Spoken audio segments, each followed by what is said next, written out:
Msanii mkongwe wa muziki wa Bongo Flava kutoka Tanzania, Sefu Shaabani almaarufu kama Matonya, siku ya Alhamisi Aprili 9 ya mwaka 2026 alifikishwa mahakamani katika eneo la Shanzu, kaunti ya Mombasa nchini Kenya, akikabiliwa na shtaka la ubakaji. Na kwa mujibu wa Daily Nation, imeripoti kuwa upande wa mashtaka ulieleza mahakama kuwa Aprili 7 ya 2026 katika jengo la Josi Joka Apartments lililopo Nyali, msanii huyo anadaiwa kumwingilia kimwili mwanamke aliyetajwa katika nyaraka za mahakama kwa herufi JG kwa kutumia nguvu.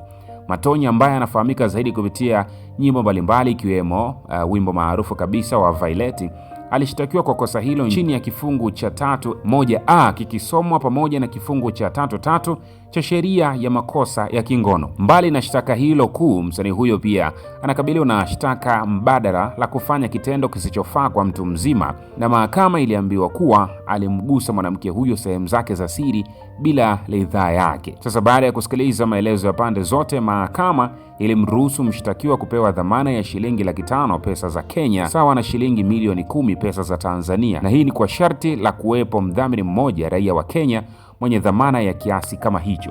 Na hizi ni taarifa ambazo zimetufikia hivi punde katika dawati la habari la Mnazi TV kutoka Arusha.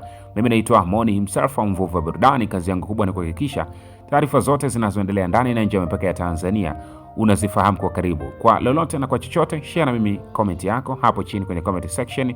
Itakuwa vizuri zaidi kama ukiendelea kusubscribe YouTube channel yetu, kulike, comment na kushare ili wa kwanza kupata taarifa zote tunazoendelea kuzipandisha hapa kupitia Mnazi TV.